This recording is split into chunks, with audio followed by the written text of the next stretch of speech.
friends, welcome to JK Samayal. இந்த வீடியோல நம்ம முட்டை குழம்பு எப்படி செய்யலாம்ன்றத பார்க்கலாம். அதுக்கு என்னென்ன தேவையான பொருட்களையும் இப்போ பார்த்தறலாம். அதுக்கு நான் ஒரு 6 முட்டை எடுத்துர்க்கேன். வெங்காயம் வந்து 4 வெங்காயம் சின்ன சின்னதா கட் பண்ணிக்கங்க. 5 தக்காளி, கொஞ்சம் கொத்தமல்லி, 2 பச்சை மிளகாய் 2 கட் பண்ணிக்கங்க. கொஞ்சம் கருவேப்பிலை, 1/4 ஸ்பூன் சீரகத்தூள், 1/4 ஸ்பூன் மிளகுத்தூள், 1/4 ஸ்பூன் மஞ்சள் தூள், கரம் மசாலா 1/2 ஸ்பூன், குழம்பு மிளகாய் தூள் 2 table spoon, chilli powder 1 table spoon, கடுகு உளுத்த பருப்பு 1/4 ஸ்பூன், சோம்பு 1/4 ஸ்பூன், அன்னாச்சி பூ சின்ன துண்டு, ஏலக்காய் 4, லவங்கம் 5, பட்டை 1 துண்டு, ஆயில் 50 ml, 2 தேங்காய் பத்தை சின்னதாக கட் பண்ணி வச்சுருக்கேன். நம்ம மிக்சியில் அரைச்சி எடுத்துக்கணும். 2 ஸ்பூன் இஞ்சி பூண்டு பேஸ்ட்டு, சால்ட்டு தேவைக்கேற்ப. இந்த பொருட்கள் எல்லாம் தான் நம்ம முட்டை குழம்பு செய்கிறதுக்கு தேவையான பொருட்கள். இப்போ நம்ம முட்டை குழம்பு எப்படி செய்யலான்றதை பார்க்கலாம். நம்ம எடுத்து வச்சுருக்க 6 முட்டையில் வந்து 5 முட்டையை வந்து வேக வச்சு முட்டையை அவிச்சு தோல் உரித்து வச்சுருக்கேன். உரிச்சதுக்கப்புறம் முட்டையை வந்து நடுவில் 4 பக்கமும் கீரல் போட்டு எடுத்துக்கோங்க. அதில் ஒரு முட்டை மட்டும் தனியாக வச்சுருக்கேன், பச்சை முட்டை. அது வந்து நம்ம குழம்பு செய்யும் போது உடச்சி ஊற்றுறதுக்கு. இல்லை 5 முட்டையை மட்டும் தான் வேக வச்சு தோல் உரித்து வச்சுருக்கேன். பாருங்கள், இந்தமாரி நடுவில் முட்டையை வந்து கீரனா போல் எடுத்துக்கோங்க. இப்போ ஒரு பேனில் நம்ம கொஞ்சமாக ஆயில் சேர்த்துக்கின்னு நம்ம வேக வச்சு தோல் உரித்து வச்சுருக்க முட்டையை வந்து ஃப்ரை பண்ணி எடுக்க போகிறோம். ஆயில் சேர்த்து நம்ம 5 முட்டையும் வந்து ஆயிலே சேர்த்துருங்க.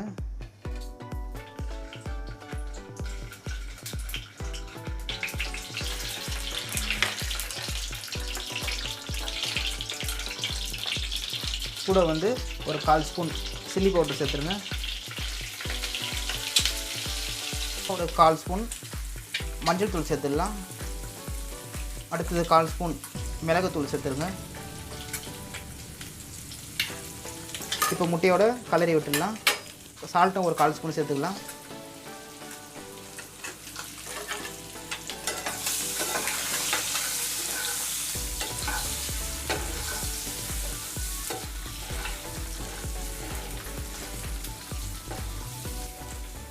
அடுத்தது வேறு ஒரு பேன் எடுத்துக்கோங்க. அதில் நம்ம எடுத்து வச்சுருக்க ஆயிலில் மீதமுள்ள ஆயிலை சேர்த்துருங்க.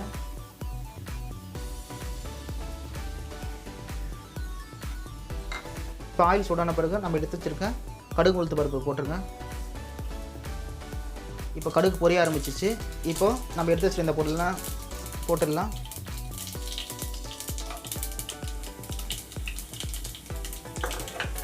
போட்டுட்டு கலரி விட்டுருங்க. அடுத்து கருவேப்பிலை, அடுத்து நம்ம கட் பண்ணி வச்சுருக்க 2 பச்சை மிளகாய். இப்போ கொஞ்சம் வெங்காயம் சேர்த்துக்குங்க. நம்ம எடுத்து வச்சுருந்த வெங்காயத்தில் வந்து கொஞ்சம் வெங்காயம் கொஞ்சம் தக்காளி எடுத்து நான் பேஸ்ட் மாரி அரைச்சி வச்சுருக்கேன். மீதமுள்ள வெங்காயத்தை வந்து இப்போ நம்ம போட்டுக்கிறோம்.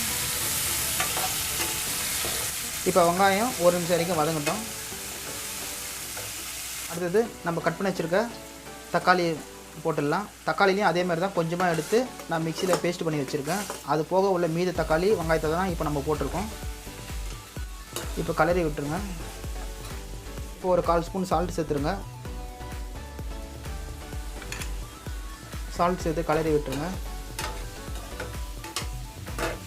திரும்பி 1 நிமிஷம் வரைக்கும் வதங்கட்டும். தக்காளியும் வந்து நல்லா பேஸ்ட் ஆகும். மூடி போட்டு விட்ருங்க.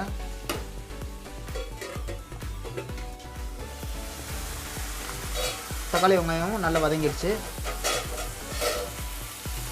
இப்போ நம்ம கலரி விட்டுட்டு நம்ம எடுத்து வச்சுருக்க இஞ்சி பூண்டு பேஸ்ட்டை சேர்த்துடலாம்.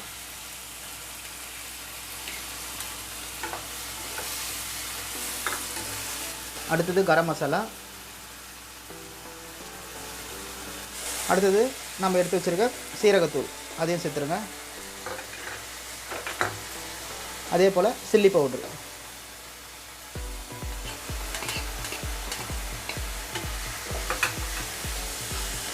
அதே போல் குழம்பு மிளகாய் தூள். இப்போ இது எல்லாத்தையும் சேர்த்துட்டு கலரி விட்டுருங்க.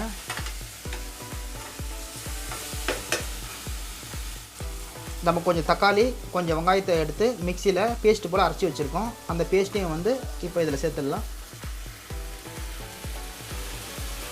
பேஸ்ட்டையும் சேர்த்துட்டு நல்லா கலரி விட்டுருங்க.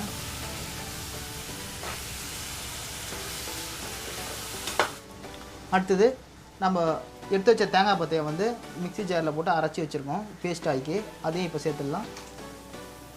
அரைச்சி வச்ச தேங்காயும் சேர்த்ததுக்கப்புறம் குழம்பை கலரி விட்டுருங்க. இப்போ குழம்புக்கு தேவையான அளவுக்கு தண்ணீர் சேர்த்துக்கலாம். தண்ணீர் சேர்த்துட்டு கலக்கி விட்டுருங்க.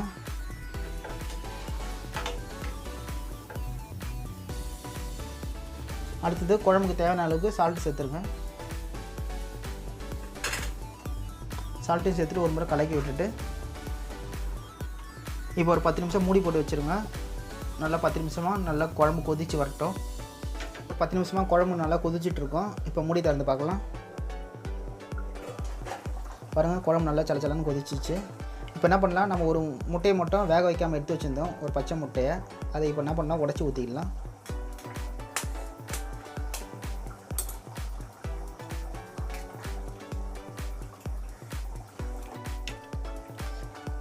அந்த பச்சை முட்டையை உடச்சி ஊற்றிட்டு குழம்பை வந்து கலரி விட்டுருங்க.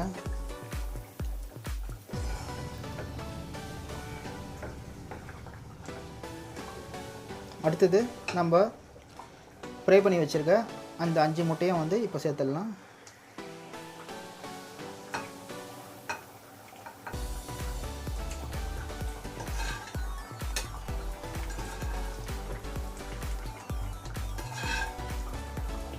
முட்டையை சேர்த்ததுக்கப்புறம் நம்ம கொஞ்சம் கொத்தமல்லியை கட் பண்ணி வச்சுருக்கோம், அந்த கொத்தமல்லி இலையும் சேர்த்துடலாம்.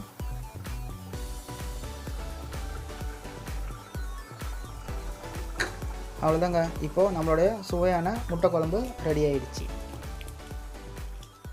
இந்த வீடியோ பிடிச்சிருந்தா இந்த வீடியோ லைக் பண்ணுங்கள், ஷேர் பண்ணுங்கள். நம்ம ஜேகே சமையல் சேனலை இதுவரைக்கும் நீங்கள் சப்ஸ்கிரைப் பண்ணலாம், மறக்காமல் சப்ஸ்கிரைப் பண்ணிக்கோங்க. கூடவே இருக்கிற பெல் பட்டனையும் ப்ரெஸ் பண்ணிங்கன்னா அப்லோட் பண்ணுற புத்தம் புது வீடியோக்கள் உடனுக்குடன் உங்களுக்கு நோட்டிஃபிகேஷன் வந்து கொண்டே இருக்கும். மீண்டும் அடுத்த ஒரு வீடியோவில் சந்திப்போம். தேங்க்ஸ் ஃபார் வாட்சிங்.